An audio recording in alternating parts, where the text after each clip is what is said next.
하드셋 안녕하십니까. 3마일럴입니다. 2018 3마일럴 TV 경제학사 타마노의 방란 1984년판 78페이지 양가로 사관의 임금론 보겠습니다. 3마일럴 TV 절차 구독 추천을 부탁드리고 유튜브 구독 재생률로 출연합니다. 양가로 사관의 임금론 멘더스에 의하면 임금이라는 것은 노동자의 노동에 대하여 지불되는 보수로 그것은 노동에 대한 수요와 공급을 유지한다. 그리고 이렇게 결정된 임금의 시장 가격은 그 제한 가격을 중심으로 하여 변동하지만 그가 말하는 임금의 제한 가격이라는 것은 리카르도가 정의하고 있는 것처럼 노동자를 증강 없이 연속적으로 생존시키는 데 필요한 가격과는 다르다. 왜냐하면 멘더스의 생각으로는 리카르도가 말하는 임금의 제한 가격은 축적이 진전되어 토지경작의 극한에까지 진척될 때에만 성립하기 때문이므로 79페이지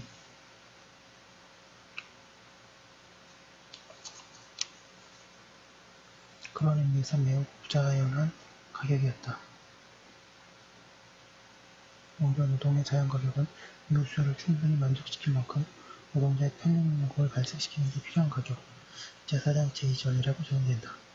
다음에 노동자의 현실 상태가 임금에 의존하고 있다면 노동 공급의 측면에서 보아 그것은 노동자의 습관에 의존하게 된다. 준수한 임금원에서의 논의가 여기에서도 제한되고 있다. 즉 하층민의 품성을 향상시킬 수 있는 재반 조건을 노동 공급을 억제하고 임금을 상승시키는 묘한 방법이라는 것이다. 한편 노동 수요 측면에서 보면 노동의 수요를 결정하는 것은 두 가지인데 그것은 주로 생활 필수품으로 구성된 노동기금의 크기와 가치이다. 왜냐하면 기금의 분량만 과도하게 증대한다면 그 가치는 하락하여 도리어 노동 수요는 감소하게 되고 반대로 기금의 가치만 상승하여도 그 현존량이 희도하면 실질 임금은 상승하지 않기 때문이다. 노동기금의 양과 가치, 쌍방의 증대야말로 가장 커다란 노동 수요를 만들어내고 근로의 최대량을 자극하여 일반적으로 인구를 가장 증대시킨다. 양가로 5번이 이윤론 멘더스의 의견으로는 자본은 스토킹에서 이윤을 얻기 위한 목적으로 사용되는 부분이다. 그리고 이윤은 생산된 재화의 가치와 그것을 생산하는 데 필요한 선물된 가치와의 차익으로 그 이윤율은 그 이윤이 선물된 가치에 대해서 받는 비율이라고 정의하고 있다. 제5장 제1절 전술한 바와 같이 그는 스미스와 리카르도에게서는 볼 수 있는 즉 전술한 사실상 노동자가 산출해낸 이윤의 가치라고 간접으로 생각을 부정하고 있다. 그는 이윤을 노동 생산물로부터의 공제라고 보는 것은 정확하지 않다고 하면서 이윤은 자본가의 공헌에 의한 생산의 역할에 대한 공정한 보수라고 한다. 그러나 이윤의 기원 자체에 관해서는 의식적으로 고찰하고 있지 않다. 오히려 그가 주목하고 있는 것은 오직 이윤율의 변동과 그 이윤이다. 리카르도의 경우 이윤의 변동을 규제하는 공급적 요인은 토지의 상태다.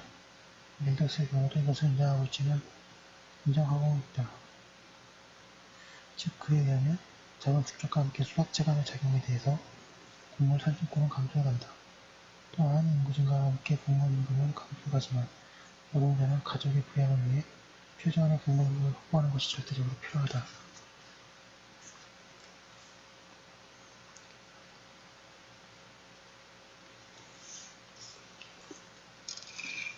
(80페이지) 따라서 곡물 임금의 감소는 어느 정도 바로 일정 한도까지이고 그 시기 이후에는 차감에 관한 수확량을 통해서 남게 되는 이윤이 규칙적으로 감소해간다는 것이다. 이것이 제한원리 이윤으로 불리해진다. 그렇지만 그에 의하면 이 이윤은 매우 장기적인 관점에서 고찰하는 것으로 실제 이윤은 제한원리 이윤을 상한으로 하는 인해서 매우 불규칙적으로 변동하며 주목해야 할 것은 전자보다 후자라고 강조하고 있다.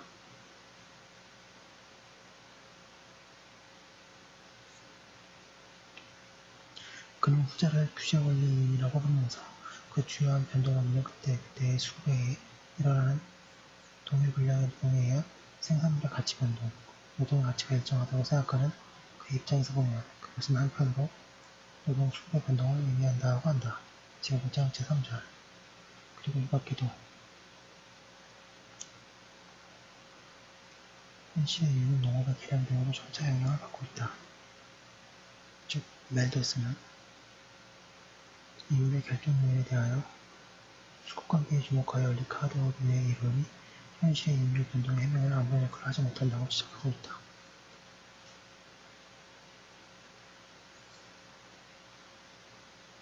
양가래 6번 일반적 과잉 생산론과 이웃수론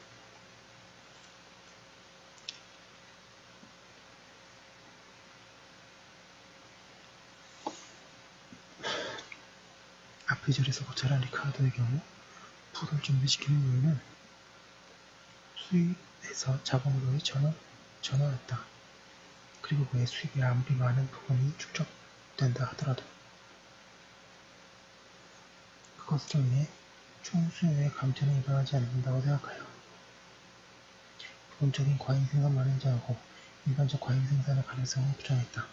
따라서 리카르도는 생산 아니면 그에 맞는 수요가 반드시 창출된다는 세이의 법칙을 당연한 진리로서 전제하면서 논리를 재미있게 시켰던 것이다.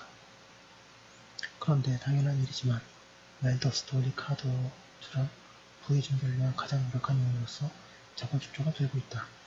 이 밖에도 그가 들고 있는 요인은 인구증대, 토지의 비옥도 증가, 노동 절약적 기계의 발명이다. 그러나 리카르도에 비해 특징적인 멜더스의 견해는 자본 축적은 반드시 그에 부합하는 수요를 창출하지 않는다는 주장이다. 즉, 멜더스는 생산은 그 자신의 수요를 창출한다는 세이의 법칙 및 그 신봉자들을 다음과 같은 이유로 비판하고 있다.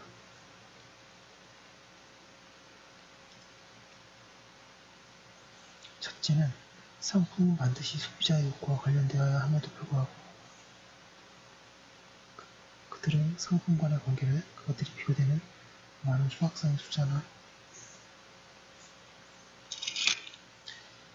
82페이지 부호처럼 생각하고 있다는 것이다. 둘째는 인간은 일반적으로 사치품과 편의품보다도 오히려 나태를 선호하는데 그러한 것들에 대한 기운을 생산 증가에 비해서 완만하게 증대한다는 점이다. 그들은 나태와 안해함을 좋아하는 인간의 성질을 고려하지 않고 있다.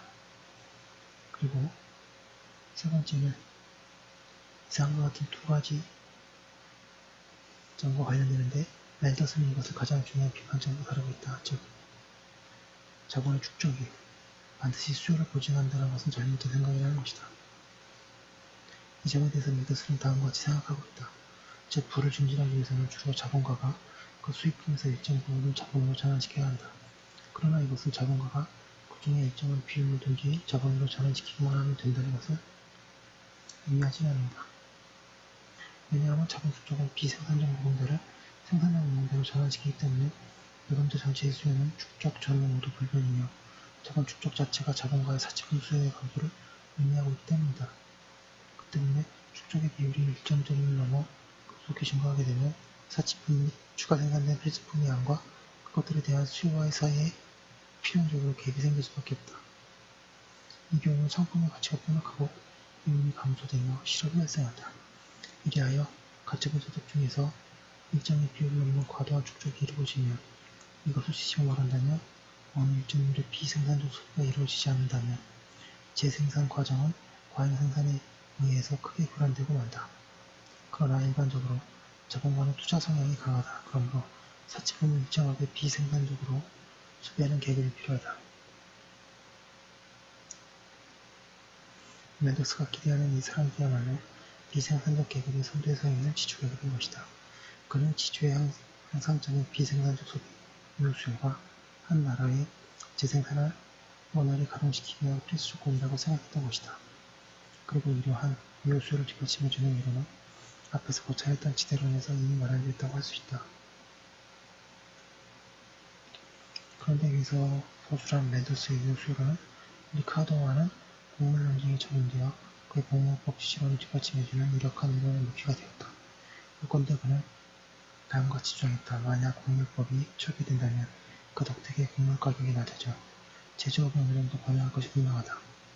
그러나 곡물법 철폐는 동시에 농업부문의 침체를 가져오게 되어 곡물 가격이 하락할 것이고 지주의 지대소득은 감소될 281페이지 것이다. 그렇다면 지대 감소에 의한 유효 수요의 감소라는 것을 함께 생각해본다면 얼핏 보기에는 저국가 정책에 의한 영국의 번영을 가진 것처럼 보이는 공물법 철폐책은 그 이시안적인 주장에 지나지 않는다. 따라서 이러한 의미에서 지대의 소득의 취득자인 지주계급의 옹호, 즉 농업부분을 보호하는 것은 농업기금인 식량이 확보라는 점에서 보아 그리고 국민소득의 증대, 지대의 증대라는 점에서 보아도 영국 전체의 번영을 보장한다는 멜더스를 생각하는 것이다. 이처럼 그는 리카르도 등이 용인하고 있었던 세이의 법칙을 그 나름대로 비판하며 일반적 과잉 생산의 가능성을 인정하고 그의 구체적으로 유효 수요론을 제시했던 것이다. 후에 케인즈가 케임브리지 최초의 경제학자였던 멜더스를 동시대의 리카르도 등보다 높게 평가했던 것도 유효 수요론을 중심으로 한 멜더스의 이상과 같은 이론 관계에 주목했기 때문이다.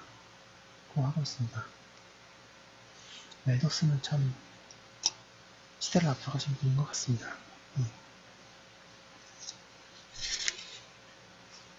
여기까지 한 거 올려두고 계속 이어서 하겠습니다. 잠시만요.